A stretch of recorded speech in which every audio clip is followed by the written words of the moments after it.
This is Cloudpunk. It's a recent game where you play a delivery driver. Looks pretty good, doesn't it? It's a voxel game. Yeah, like Minecraft.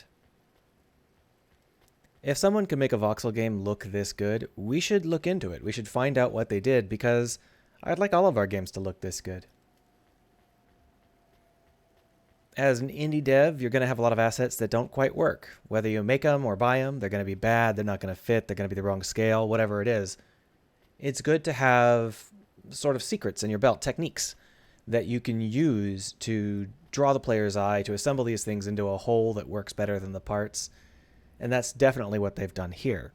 So let's talk about the techniques they've used.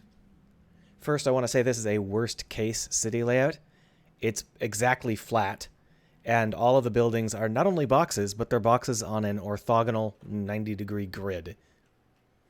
If I were talking about how to make this city look more natural, I would say, you want to put in hills and curves.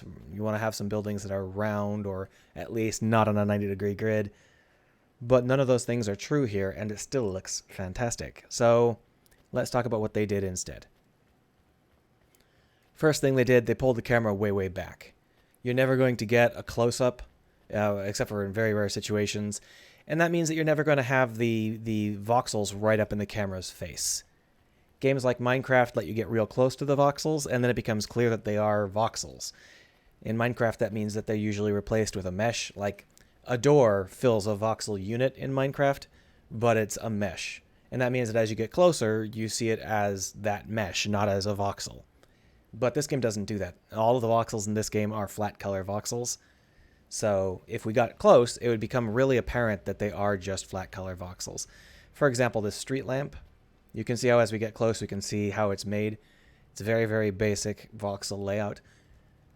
And that's about as close as we're ever going to get to seeing individual voxels. We'll talk more about some techniques they use for that.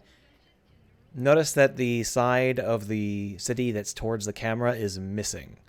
This is a raised platform with this massive drop-off on this side. The camera is floating above a void. And that means that there's no worries about the camera bumping up against buildings as the character moves across the landscape, because there are no buildings on this side. We're never going to get voxels on the side of the screen because there's nothing out here. In the situations where the camera does have to dodge between buildings and give us a close-up, the camera angles are strictly controlled so that you don't see any of the things that are bad, and you only see the things that they've planned out that are great. For example, this one has a couple of major eye catches. It's got that face off on the right there. It's got a massive diamond side up on the top. And it's got a sign off to the side that says sail. And the windows that we can see behind that guy who's now awkwardly blocking the frame, they are unique windows. So we don't feel like we're looking at flat planes of voxels. They've been very careful to make this area not only chopped up into distinct surfaces that don't feel too voxelar, but also they've put in eye catches so that we won't notice the voxel setups. And then as it zooms out, you immediately return to having this giant gap so that the camera won't get near any buildings. It's really well done. That is one way to do it. I know that obviously not everybody can have this kind of camera setup, but it's worth remembering that if you do have some threadbare assets, you can just stay really far away from them. Now, I won't say that this works perfectly in this game. The navigation when you're on foot in this game is really awkward. You'll often find yourself getting stuck against something or confused as to where you are. And it's really hard to tell if there's any points of interest on the screen. You can tell by looking at the lower right-hand map that there are, but you can't see them here on the screen. Just as an example, there's actually a point of interest right here. We were standing like 3 feet from it and we didn't see it.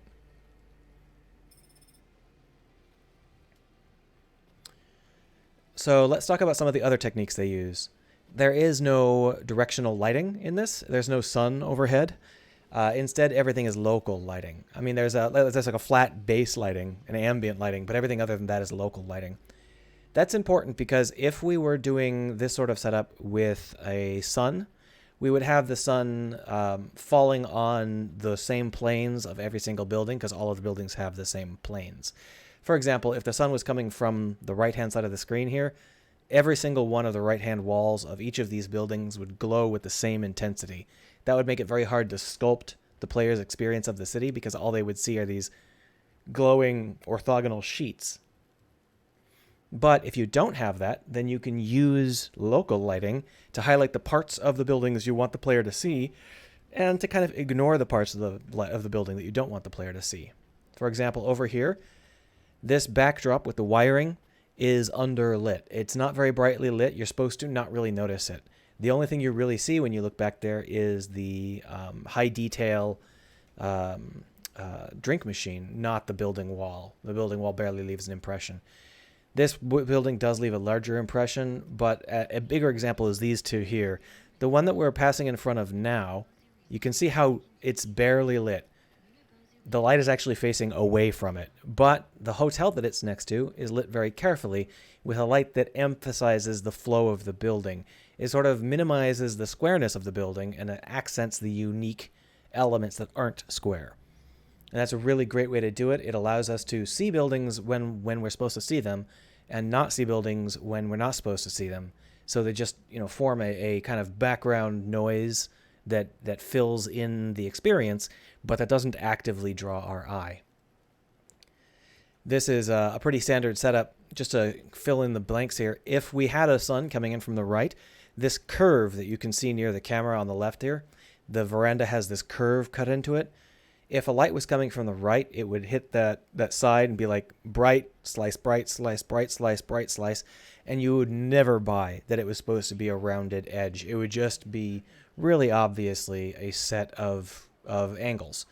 And that's a big reason why there's no sun in this game.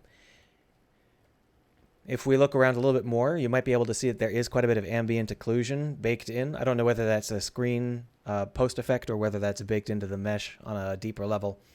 But if you look up at these above my head here, we've got these little verandas. You can see that black halo around the edge of every one of those verandas. That's ambient occlusion. It's a way to fake light bounce. And you can bake it in really, really easily in any editor or in Unity or wherever you want to put it in. And so these two things combine. The ambient occlusion allows us to see the form of the building even when it's unlit, and the local lighting allows us to light it so that we can highlight the form of the building. Both of these things reduce the amount that we'll notice that the edge of the building is square. Both of these reduce the way that the buildings feel like just repeated monoliths. Here's another example. We see this here. This often has a person in it. It doesn't right now, but these two things are actually shops that can be manned by people. So they're both important, and therefore they're both lit. And we'll talk a little bit more about the non-voxel aspects of that a little bit later. In the background, we can see these brightly lit front ends. These clearly set the tone for this particular part of the square. They're some kind of like a corner market gambling sort of thing. And they really tell us the sort of place that we're in. If we look over to the right, there is a downplayed building. You can see there's this giant stack of nearly identical floors, but since they're not lit, we won't notice them. And below them is an arcade. But since the arcade is so demurely lit, we're not really paying much attention, and you probably wouldn't notice it was an arcade unless you were really looking for things to see. Of course, it's also a little bit hard to see just because there's stuff in the way a lot of the time. See? There are other lighting effects in play as well. For example, these volumetric lights. Those work really well to fill the space.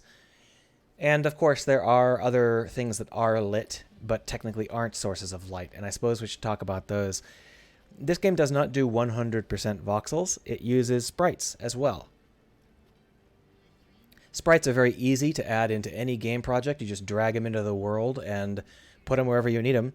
In this case, they've got a sprite shader that glows in the dark and wibbles and wobbles and flickers, and it allows them to put in all of these really lively visuals that aren't in voxel space. This is really important for breaking up the voxelar nature. It helps you to not notice just how blocky the backgrounds are all the time. And of course, it's fairly easy to put sprites into your game world, so it's a great choice. It kind of feeds into this Tokyo style glitz, which it's not Vegas style, it's Tokyo style. And also, of course, it's very Blade Runner. So it really feeds into the overall tone. But you have to remember, when you're doing your own art assets, it can feel like you should stick to one pipeline all the time. Like if you're doing voxels, everything should be voxels. That's not really the case. You should really use whatever combination of approaches best serves your needs. And in this case, these sprites are incredibly easy in terms of the amount of effort required to make them work in the game world, because all they have to do is suit the basic tone of the game world. They're not going to draw the player's eye in a way that makes them walk over. They're not going to confuse the player. They're just going to fill in the tone of the backdrop. It can even be randomized, and I know that this game does do it randomly, because that one on the right that says Umibozu Resort, the blue one that we're right under here, that actually had a completely different image not 10 minutes ago. And on the left, there was a pink butterfly that's no longer active at all. These are random, and the point here is that they don't have to be put in with care. They just have to be put in ways that work for the image you're trying to portray. Similarly, there are some things like this food mood sign. I believe that is a sprite, not voxels. So you can just use these whenever you're about to hit the edge of what one type of asset can do. Switch over to another asset, fill in the gaps. There are also some other things like these rotating signs. The fact that they're rotating and not on a 90-degree lockdown also adds a lot of necessary life to these environments. It keeps them from feeling too square. We also have these ground puddles. These puddles on the ground, I think, are just they look an awful lot like they're just noise puddles. That is like a 3D noise field. You just like cut it off at like 0.9 or something, and everything above 0.9 is water, something like that. And they're pretty easy to make. It's usually an in-shader effect rather than being like a mesh that you put on the surface. And they're fake. They're completely faked. If you look at the actual light in these that's reflecting off of these, none of that is even vaguely similar to the buildings that we should be seeing in their reflection. And that's fine, because the player is probably not going to notice it, and it's much, much cheaper than actually trying to do real-time reflections. They just have a backdrop, a skybox, and they're reflecting the skybox, and that's fine. It's widely accepted. Another thing that will keep you from noticing it, they've got this rain effect sleeting down the front of the screen. I'm not sure how visible that would be on YouTube, but the rain effect is not very opaque, because opacity isn't the point. Not only does the rain field help to build the mood, but it also acts as a distraction. When you've got two layers of moving things, like rain coming down and lights scattering across the surface of these puddles, the brain will often not really... It'll just kind of sit there and soak it in rather than trying to figure out what's going on. And so by having these two completely orthogonal movement effects, you end up with a really nice set where you're not likely to notice any flaws in one kind of movement because the other kind of movement is also in play. At least that's why I think they did it, and I think that's a pretty good bet. Let's see. There are a couple more details. There are things like we've got a lot of non-voxel elements, like these puddles, for example. Just breaking up the overall voxel nature by any means necessary. But one of the things you may have noticed is that sometimes these voxel buildings aren't the same detail level as the assets around them. So this giant, these huge voxels that make up these wiring cables on the wall I'm standing in front of, these are really awful. They're way too big and blocky for what they're trying to accomplish. So you take the light away, you tone it down so the player is unlikely to notice them, and you draw their attention to something that's a lot more high detail, like this particular vending machine, which has voxels that are around 1/10 the size. Also, these cables coming off of this scrapyard car over here, these cables are also really high poly in comparison to the wall. So you can mix and match these kinds of things, and I do this all the time. Like if I'm making a cliff, I might only have a low poly cliff asset, so if you don't light the cliff and then you put on some other assets, You build on those, build on that with like rocks that are poking through the surface and stuff. You can really use that backdrop to its fullest, even though it's a low quality backdrop. The colors matter a lot here too. We've got a variety of different colors in play. Normally, blue means corporate, and orange means kind of like a house. In some cases, when the corporate is supposed to be like entertainment, they might use things like purple and green and so on and so forth.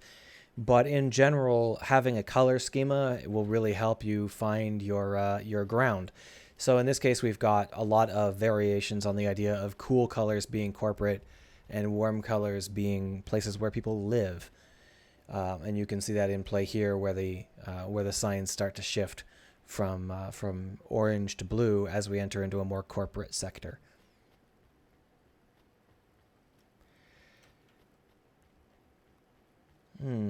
Variation is also an important thing to mention here.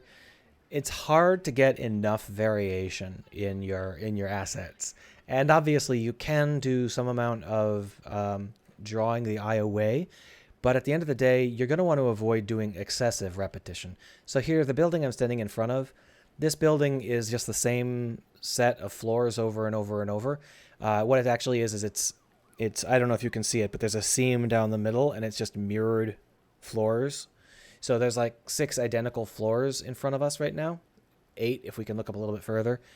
But they're not perfectly identical. Each of the floors has slight differences.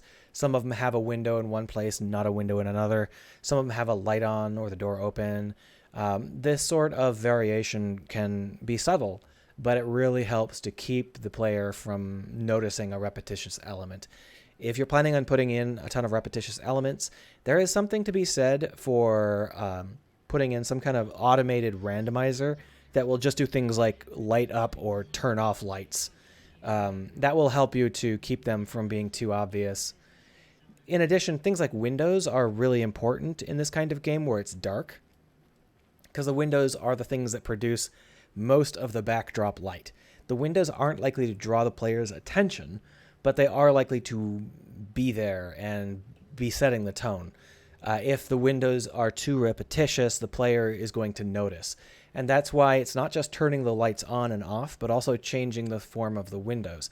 If you can see, even if we limit ourselves just to these residential orange windows, we've got several different versions. From the far right, where we've got a vertical door window, and then below that we've got some veranda windows, and then off to the left near me, we've got those double barred horizontal windows, then single barred horizontal windows, then an offset cross window, and a corner cut window. And you can see all of these various windows. And even as we move left, we get more variation. Come on. Even as we move left, we get more variations, such as these basic H windows, some open windows with no decoration, and then some highly decorated cross-barred windows, and some tiny windows with a lattice work. Then we've got some double layer lattice work here.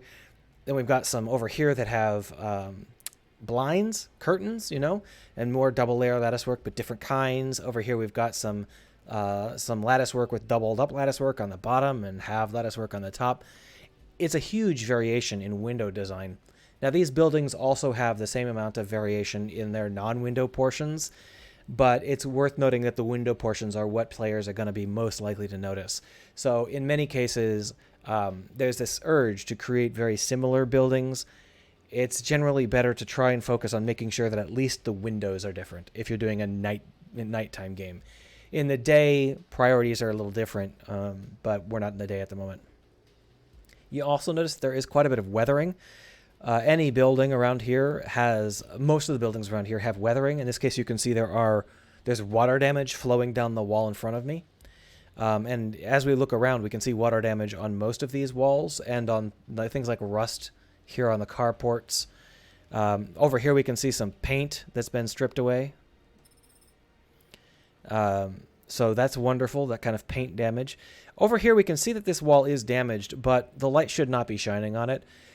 This wall is obviously too low poly, and those wires really show off the low poly nature of the wall, so I think that was a mistake. It's just really aggressively low poly.